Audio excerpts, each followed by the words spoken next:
और बैलगाड़ियों से ट्रांसपोर्ट का काम करता। एक किसान था और बैलगाड़ियों से ट्रांसपोर्ट का काम करता था। वो बहुत बड़ा धर्मात्मा, अच्छी पुण्यात्मा था। और उसके घर पे एक साधु रहता था, भक्त साधु, लाल कपड़े यानी संत वेशभूषा में। और वो किसान उसकी बहुत मदद करता था, बहुत सेवा करता था। अपने घर पर रख लिया उसको। वो कहीं बाहर देखा तो उसको घर ले आए कि महाराज हमारा पुण्य हो जाएगा, आपकी भक्ति बन जाएगी, आपको तो 2 रोटी चाहिए, हमें सेवा संत की मिल जाएगी। साधु सेवक था वो किसान। उसने अपने घर पे एक चौबारा बना रखा था, उस पर छोड़ दिया उस महात्मा को संत जानकर। वो खावा अपना बढ़िया रोटी और दरवाजा बंद करके कुंडी ला के नो का मन बोलियो मत शाम तक, और खा के सो जा। अच्छा बढ़िया माल उस किसान का। और एक दिन उसकी मृत्यु होनी थी, वो तो 2, 4, 10 साल में उसकी मृत्यु होगी। वो उस किसान का ही बैल उत्पन्न हो गया। उस बैल बनकर किसान का वो जो खाया था वो तो देना ही था उसने। वो बैल बनकर वहीं आ गया, किसी के जन्म दिया, किसान के गाय के, और बैल के योग हो गया 4-5 साल में। वो किसान ने उसमें गाड़ी में जोत रखा और वो जा रहा था। जैसे पुण्यात्मा परमेश्वर कबीर देव जी की महिमा चारों वेद बताते हैं। वो परमात्मा अपने सतलोक में रहता है, वहां से गति करके नीचे पृथ्वी पर आता है, अच्छी आत्माओं को मिलता है, उनको ज्ञान देता है।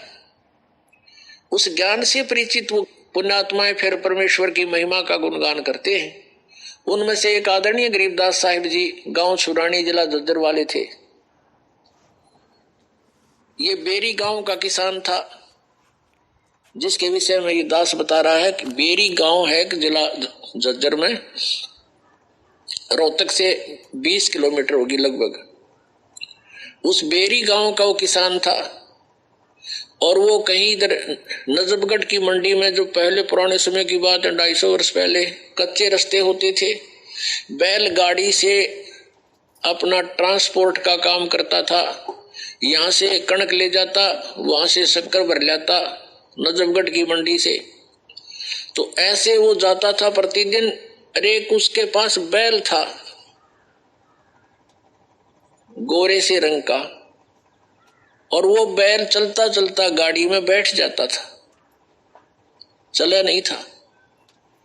फिर उसका दे लट्ठा अच्छी पिटाई करके फिर खड़ा होता था, फिर कुछ देर दूर चलता था, फिर बैठ जाता था। एक दिन ऐसे ही करते करता वो नजफगढ़ की मंडी से आ रहा था, और सुबह सुबह गरीबदास जी उसी रास्ते पर बनी हुई एक कुएं पर स्नान कर रहे थे। वो बैल आकर वहां बैठ गया, और लाल किसान न ठाकर लट उसका मट्टा मट शुरू करे, अगीस का यूं तरीका उठन का। तब गरीबदास साहिब जी जो परमात्मा से परिचित थे, उसने कहा कि भाई किसान, और लाल मत मारा इसके। क्या करूं भाई भगत, इसने तो मेरा लहू पी लिया। 1 किलोमीटर चल रहा है, आध घंटा बैठा रहे है, फिर न ठावा तो लट लुट मार कर ठावे हैं, इसने तंग कर लिया। अब क्या हुआ, गरीबदास जी उठे, अग भाई मारे मत इस पशु का, डट जा, रुक जा। अब गरीबदास जी ने जाके कान में उसका कुछ फूंक सी मारी, क्योंकि वो तो परमात्मा से परिचित हो चुके थे। गरीबदास जी कहते हैं परमात्मा से मिलकर, परमात्मा के टच होने से, परमात्मा के ज्ञान से परिचित होने से परमात्मा की कृपा से उनमें शक्ति आ जाती है। और दिव्य दृष्टि गरीबदास जी की परमात्मा ने खोल रखी थी। अब उसके कान में गरीबदास जी ने कुछ बोला, बैल एकदम खड़ा हो गया और कह दिया भाई कि मारिए मत इसके, ये रुकेगा नहीं। अब वो ले गया जोत के गाड़ी, उसका नाम पूछ लिया। गांव में जब छोटा सा गांव था छुटानी, 40-50 घर होंगे मुश्किल से। क्या नाम है आपका? कि गरीबदास नाम है मेरा भाई, और बलराम मेरे बाप का नाम है। अब वो बैल डटा नहीं डटा, वो तो जाकर पहुंच गया वहां पर। अगले दिन फिर 2-4 दिन के बाद फिर वापस चला, वो उसी तरह चले। अब सरलाल ने सोचा भाई यू आदमी कौन था, इसने के मंत्र मार दिया इस बैल के, यू तो सिद्ध पुरुष दिखा, कोई साधुओं की भूख उसने थी। उसने गांव में आकर पूछा, उसी रास्ते में पड़े था कि भाई गरीबदास नाम का है बलराम का एक गरीबदास है, उसका घर किस है। तो वो गरीबदास जी का कोई शिष्य मिल गया उसने। तो वो बोला भाई वो आम आदमी को नहीं, वो तो परमात्मा समझ लो उन्नत है, भगवान मिले थे और संत है, वो आम आदमी नहीं है।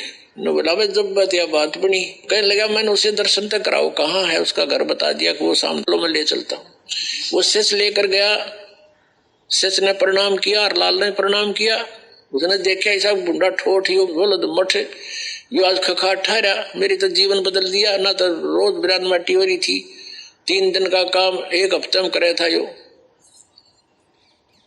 अब दूसरे बैल तभी आगे चले है। तब उसने पूछा कि हे महाराज जी, आपने इस बैल के जादू कर दिया। तब गरीबदास जी ने पूछा कि भाई एक बात बता, तेरे घर पे कोई बाबा जी रहा करता? अखा जी रहा करता, और आपने खूब गे चलवे खुआए चुरमे कर बताई। अखा जी खूब सेवा करी महात्मा की। उसने कहा मैंने भाई भक्ति ना करी, तेरा खा गया सो गया। अब यू बैल वो बाबा जी है, अब ये तेरे लट खाखा पूरे करे। आदत इसकी विवाह बिगड़ रही है, खाओ और सो जाऊं, गरीब के सोने दे है। तो इसने ये इसका लठ मारा है, हर तेरे पूरे कर रहा है। भाई मैंने इसको यही कहा भाई लठ खा के कर ले, अर्चे राजी खुशी कर ले बेटा, ये तो तने पूरे करने पड़ेंगे। खाओ था चूरमेर सो जा था। तब इसका यह बात समझ में आएगी, भाई मेरी आज्ञा का पालन कर दिया, तेरे पूरे करेगा भी वो। अपने आत्माओं कहते हैं सत्संग की आधी घड़ी और परमात्मा कहते तप के वर्ष 1000 तो भी बराबर है नहीं, कहे कबीर विचार। अब देखो करे करावे साइया मन मोलर उठा, दादू सरदर जीव के वो आप बगल हो जा। अब वो परमात्मा का शिष्य था कभी किसी जन्म में। ऐसे जो सर्कमस्टांस होते हैं परमेश्वर करता है, और उसने भक्ति करी को ना, फिर 83 लाख योनियों में जा फंसा। अब वहां भी उसको राहत दिला दी। अब हरलाल के मन में ये आई कि भाई महात्मा था, अपनी करनी पाओगा, उसके बाद मैं इसने बैल न कति प्रयोग नहीं करूं। वापस ले जाके उसके बाद गाड़ी उड़े छोड़ दी, 9 की 9 बैलगाड़ी खाली कर लिया, दूसरा बैल मोल लिया, वो जोत दिया, पाछे बांध के घर ले गया।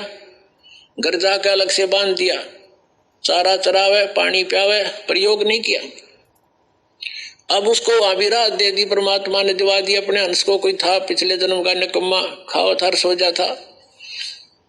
अब उसके बाद हरलाल ने सोची भाई इस महात्मा से तो कुछ ज्ञान सुनना चाहिए। फिर परमात्मा ने ज्ञान सुनाया, कोट जन्म तन परमत हो गए, कुछ ना हाथ लग्या रे, कुकर सुकर खरबा बोरे, कौआ हंस बगारे।